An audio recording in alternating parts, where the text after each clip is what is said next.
Shalom, damai di hati. Puji Tuhan, orang boleh baku dapa ulang. Tahun kemarin ya terakhir melayani di Jemaat Gemim Immanuel Jakarta Barat. Saat ini ada di sini karena pertukaran mimbar. Ya. Baik, saya bersyukur dan bersuka cita karena boleh bertemu lagi. Paling tidak, ya tadi ketemu Pak Pendeta masih bilang selamat Natal dan Tahun Baru. Natal memang orang bawa terus sampai Tuhan datang. Jadi nyenda apa-apa, selamat Natal ya, benar. Baik Bapak Ibu, hari ini kita sekali lagi secara sinodal diajak merenungkan Pengkhotbah pasal 11 ayat 1 sampai 8 dengan tema yang diberikan oleh Sinode Kemurahan Hati mendatangkan kesejahteraan bersama. Artinya kalau baku-baku baik, baku-baku sayang, pasti kita akan selalu bahagia, sejahtera. Amin. Itu kata kuncinya. Tapi persoalannya kenapa pengkhotbah menuliskan bagian yang sudah kita baca? Oleh Lembaga Alkitab Indonesia diberi judul Pedoman-Pedoman Hikmat. Orang tahu bersama bahwa hikmat itu adalah ilmu pengetahuan. Kalau ilmu pengetahuan itu berarti pengetahuan yang baik dan yang tidak baik. Karena itu kalau orang rajin baca Alkitab, orang akan menemukan, oh ini tuh Tuhan yang mau, ini Tuhan suka. Karena itu kita disuruh selalu, sebetulnya tidak ada komando ya bagi kita sebagai anak Tuhan untuk kapan sih orang baca Alkitab. Tapi juga mau mengaku atau nyanda ada, tapi bukan di Jemaat Immanuel. Ada yang nanti baca Alkitab hari Minggu. Ada yang nanti baca Alkitab kalau di kolom atau di Bipra, tapi bukan di Jemaat Immanuel, itu di luar sana. Ya. Sekarang zaman digital, tidak ada alasan, sekali lagi tidak ada alasan kalau orang baca Alkitab. Semakin banyak kita membaca Alkitab, semakin kaya kita. Kaya akan pengetahuan yang baik dan yang jahat. Nah, kitab Pengkhotbah merupakan salah satu kitab dalam Perjanjian Lama yang digolongkan sebagai kitab sastra hikmat ya Pak Pendeta. Khususnya dari Ayub ya, Amsal dan Mazmur, Pemazmur dalam hal ini Daud. Ya. Nah, kitab ini juga dikelompokkan sebagai kitab yang disebut Megilot, ya. Bersama dengan kitab Kidung Agung, kitab Ratapan, kitab Ester dan Rut. Nah, kata Megilot ini adalah kitab-kitab yang dibacakan dalam perayaan hari-hari raya di Israel. Jadi kalau Kidung Agung pada hari perayaan Paskah Israel. Kalau kitab Rut pada hari perayaan Pentakosta Israel. Kalau kitab Ratapan pada peringatan hari kehancuran Yerusalem. Kalau kitab Ester pada perayaan hari raya Purim. dan pengkhotbah sendiri pada perayaan Pondok Daun. Ya. Jadi dalam bahasa Ibrani pengkhotbah dinamakan kohelet. Kohelet ya bacanya, kohelet. Yang berasal dari akar kata kalal. Ya. Artinya kumpulan banyak orang, atau yang kita kenal sekarang dengan kata jemaat. Ya. Atau orang yang berhimpun, atau orang yang bersidang.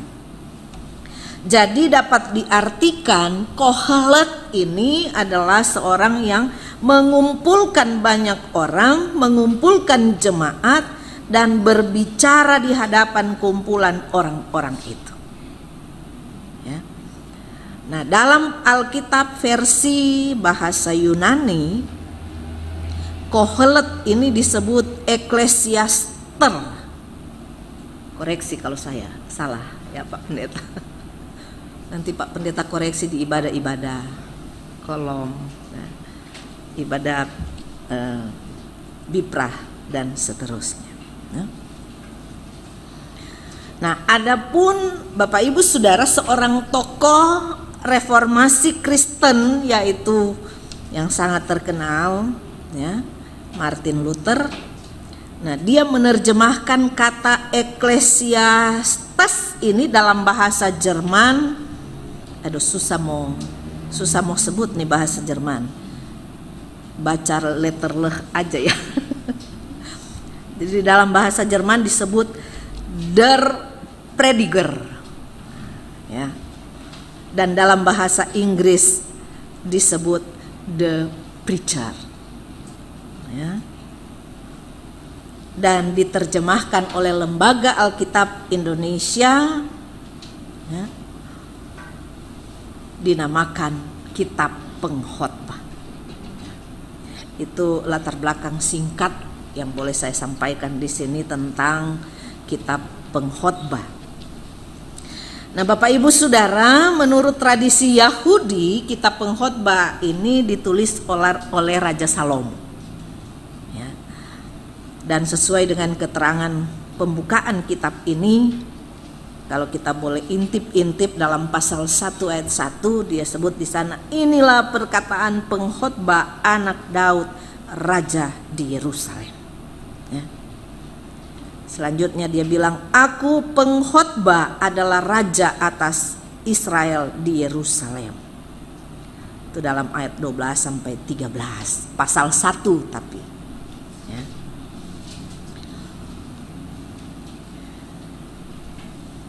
Jadi tujuan utama penulisan kitab pengkhotbah ini Bapak Ibu Saudara adalah supaya orang lain, termasuk saudara dan saya, bahkan anak muda terutama, ya, untuk tidak memfokuskan diri pada harta benda duniawi dan ambisi pribadi, tetapi harus mengabdikan diri kepada Sang Pencipta.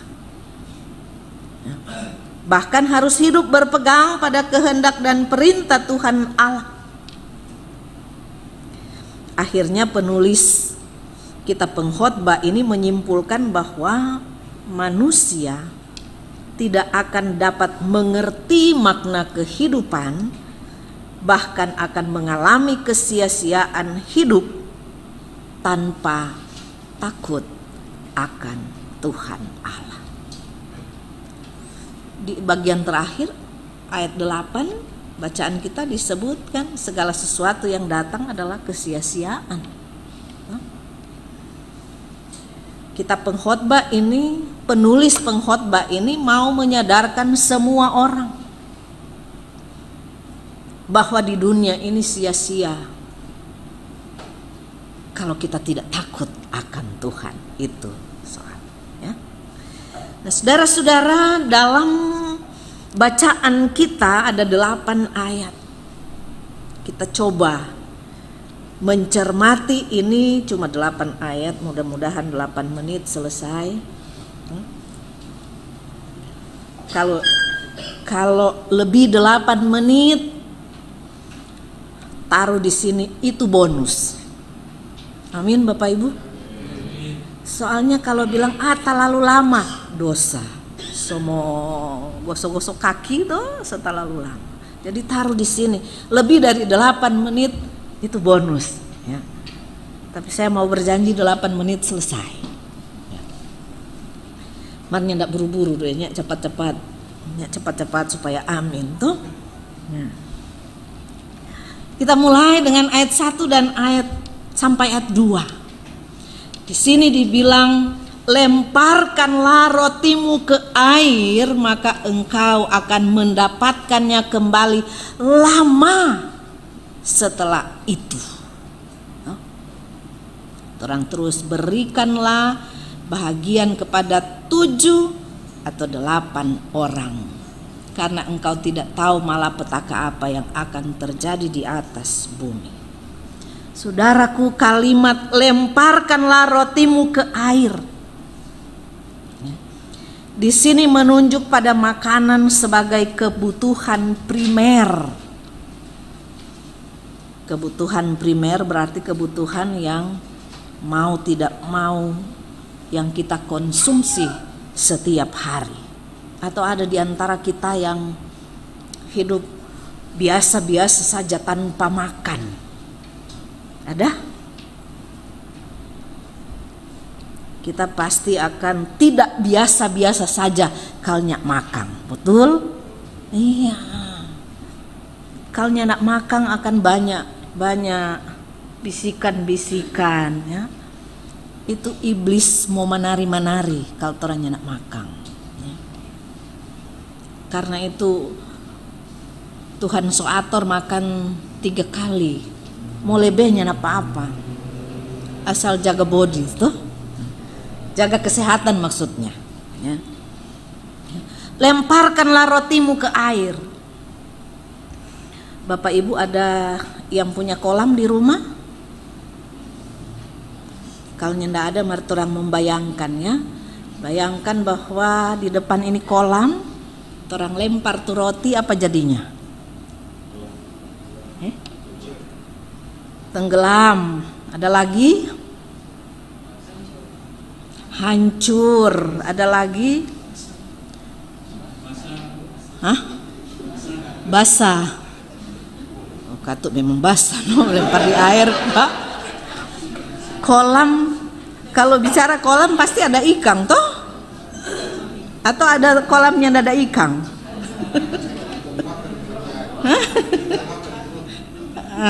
Kan? Tuh Pak Penatua kita, wakil ketua kita bilang, ikan makan tuh roti. Tapi Pak Penatua tahu kapan dia makan? Enggak tuh? Nah, itu Bapak Ibu. Orang lempar di kolam. Ini kiasan ya Pak Pendeta. Ini kiasan. Lempar roti di kolam. Lama baru kita akan mengetahui mau jadi apa kotek itu roti itu. Dia balik ke kita so jadi payangka. Dia balik ke torang, kalau torang lempar di laut, dia balik ke torang so kotek tuna. Itu luar biasa Tuhan pe berkat pak torang. Jadi taburlah. Di bagian berikut bilang pagi. Ayat 6. Nanti ini ayat 6 kita paling suka sejak kita mahasiswa Pak Pendeta. Jadi itu manfaatnya, maknanya. Ya. Lemparkan roti ke air. Kau jangan ingat-ingat apa yang terang sok kasih. Percaya Bapak Ibu, itu akan kembali kepada kita. Dia tidak cuma berbentuk roti, dia akan berbentuk tuna, payangka, kabos, nike.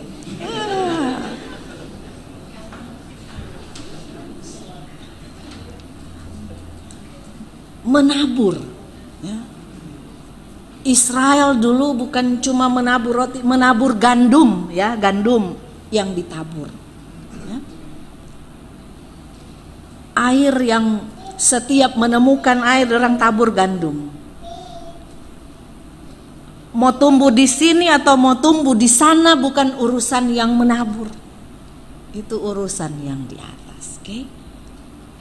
Bahasa populer sekarang, kita kerjakan kita pe bagian, selanjutnya Tuhan yang akan melakukan bagiannya. Itu. Jangan pusingkan itu.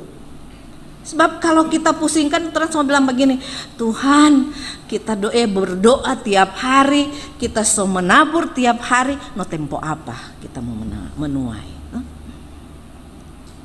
Teruslah berkarya artinya. Jangan memikirkan, jangan bahitung, jangan suka berhitung. Bahaya Bapak Ibu kalau orang berhitung. Bayangkan kalau Tuhan semua berhitung dan torang. Dia mau hitung 1 kali 24 jam berapa kali orang tarik nafas. Berapa kali? Jadi jangan baku rekeng dan Tuhan. Tuhan so bilang torang menabur, tabur ya, lemparkan, lakukan itu. Selanjutnya minta Roh Kudus ya, jelaskan dalam kehidupan pribadi. Entah kita masih mahasiswa, entah kita yang sudah bekerja, entah kita sebagai pendeta, entah kita sebagai penatua dan diaken. Ya. Tugas kita juga sebagai orang tua untuk mengajarkan kepada anak-anak sejak dini. Ya. Itu ayat 1 dan 2. 1 menit itu atau lebih Kang? Sekarang ayat 3 dan sampai dengan 5. Bila awan-awan sarat mengandung hujan, maka hujan itu dicurahkannya ke atas bumi.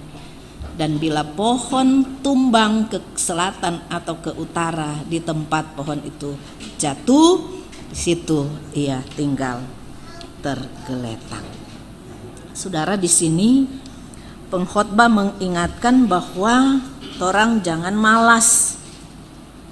Ada orang ya, bersyukur orang so di sini ya, ada orang ya, aduh mendung, ini mau mendung tandanya hujan katanya tuh, padahal tidak selalu mendung akan hujan ya.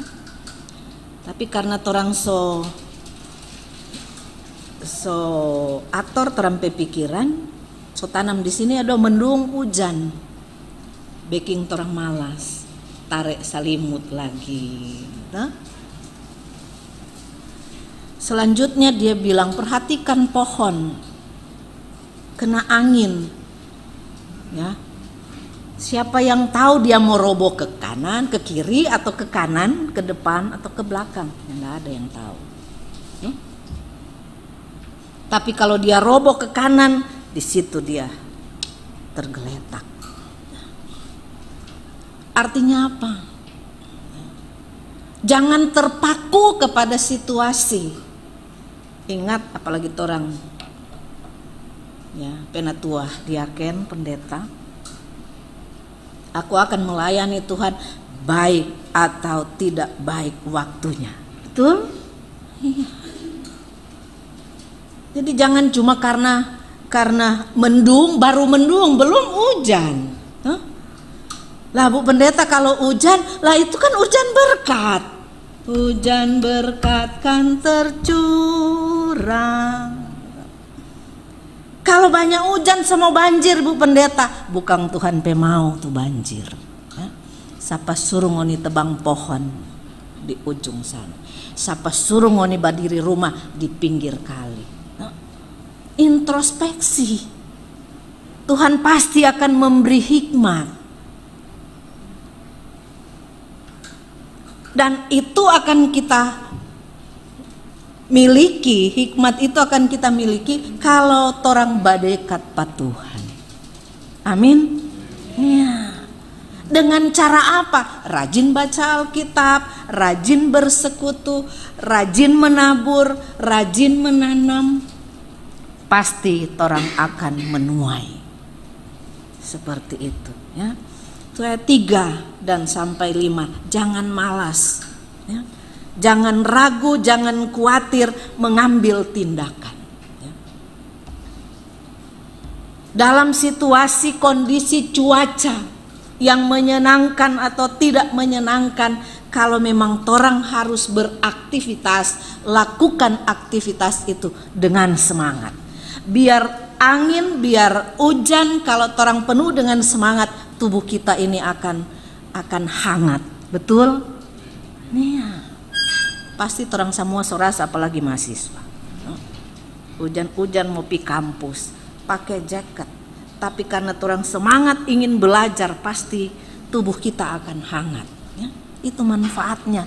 Kita berpikir positif, Tuhan akan menyampaikan, Tuhan akan mengadakan kehangatan dalam kehidupan kita. Di situasi dingin, di situasi hujan, di situasi angin sekalipun. Nah, ayat 3 dan sampai 5, ayat 6. Ini ayat 6 kita sayang sekali. Bukan berarti ayat-ayat lain yang tidak sayang. Artinya dari ayat 1 sampai 5 ini menopang saudara dan saya untuk mampu melakukan ayat 6 ini. Torang rajin bekerja ya. Taburkanlah benihmu pagi-pagi hari, dan janganlah memberi istirahat kepada tanganmu pada petang hari, karena engkau tidak mengetahui apakah ini atau itu yang akan berhasil, atau kedua-duanya sama baik. Puji Tuhan. Siapa nih mau kalau semua yang kita lakukan, semua yang kita tabur itu bertumbuh. Kalau dia tumbuh semua, oh puji Tuhan, haleluya. Tapi coba kalau orang cuma tanam satu, kalau dia tumbuh, pasti kecewa, manusiawi kalau orang kecewa. Ya. Karena itu tanam banyak-banyak. Zaman sekarang ini jangan cuma satu pekerjaan. Kalau bisa 2 sampai 3, why not? Tapi kita kalau bicara begini, Pak, teman-teman pendeta merjang setahun ya. Dorang rasa keren nih. Tapi apalagi orang di Jakarta. Cuma bersandar gaji sinode, kasihan. Tapi puji Tuhan, Immanuel sangat diperhatikan oleh anggota jemaat ya. Syukur. Itu berarti anggota jemaat kerja keras. Saya pernah naik Grab, sopirnya itu mahasiswa. Aku bilang, Dek, iya Bu, saya kuliahnya malam, jadi siang saya bisa berkendara. Lah tidurnya kapan? Lah saya tidur dong Bu, kan kuliah sampai jam 9. Lalu tidur, pagi-pagi saya jalanin Grab. 2 aktivitas yang dia lakukan, belajar sebagai mahasiswa dan dia mencari sebagai kendaraan. Gak apa-apa, halal kok. Ini yang bilang kan tabur pagi, kalau sampai siang, sampai malam itu istirahat, jangan istirahatkan tanganmu.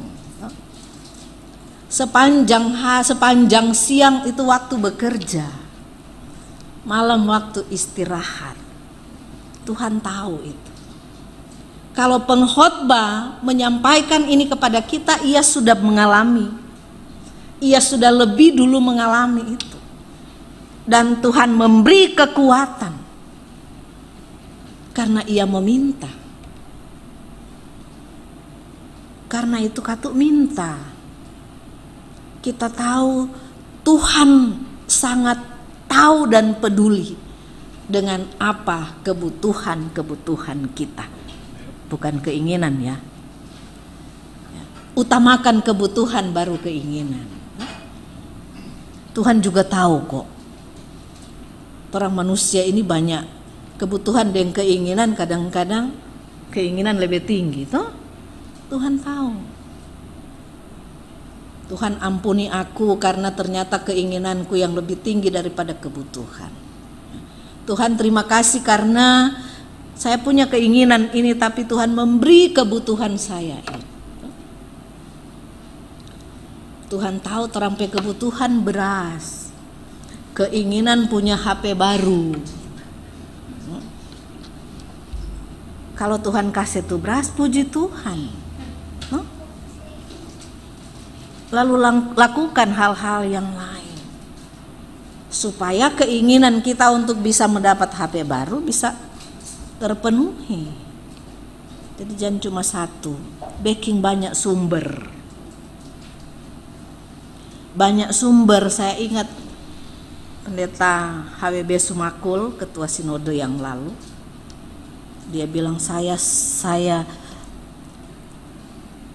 salut sama Pendeta Maria. Tidak hanya di satu sumber saja, sehingga ketika sumber yang cuma satu-satu itu agak tersendat, gitu, selang di rumah kalau tidak dibersihkan kan ada yang sumber itu kalau tersendat, nyak mengamu di sinode. Kalau kita punya sumber yang lain, kita pasti akan diberi kesabaran menanti yang tersumbat. Tuh, yang tersumbat itu bukan berarti tertutup. Amin. Iya, dia pasti akan terbuka pada waktunya. Orang butuh kesabaran. Itu, ya. Itu ayat 6 Bapak Ibu. Ayat 7 dan 8 terakhir. Lebih 8 menit ya. Bonus. Ayat 7 sampai 8. Nah. Terang itu menyenangkan dan melihat matahari itu baik bagi mata.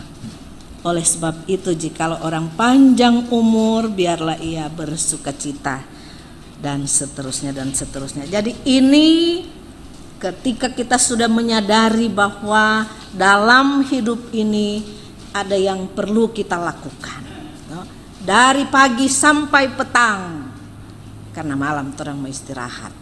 Kita sudah mengetahui apa yang kita lakukan. Kita harus menabur, ya. Menabur banyak-banyak, jangan sedikit-sedikit, jangan tanggung-tanggung, so basah, tuh. Jangan tanggung-tanggung, batobo jo, batobo biar betul-betul orang basah. Setelah itu kita apa? Bersyukur, ya. Bersyukur, malam hari sebelum tidur orang bersyukur, terima kasih Tuhan. Wih.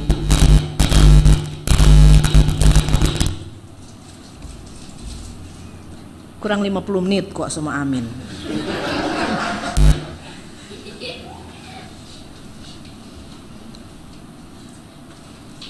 Jadi setelah kita melakukan aktivitas dari pagi sampai sore, malam kita bersyukur kepada Tuhan.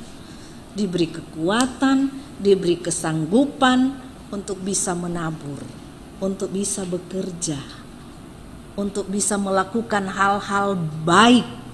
Ya. Besok pasti Tuhan akan menganugerahkan hal yang sama lagi. Ya.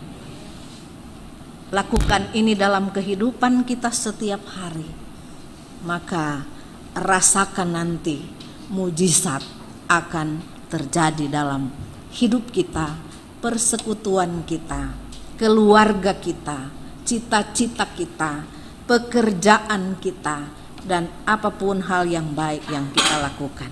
Oke? Amin. Tuhan Yesus memberkati orang semua.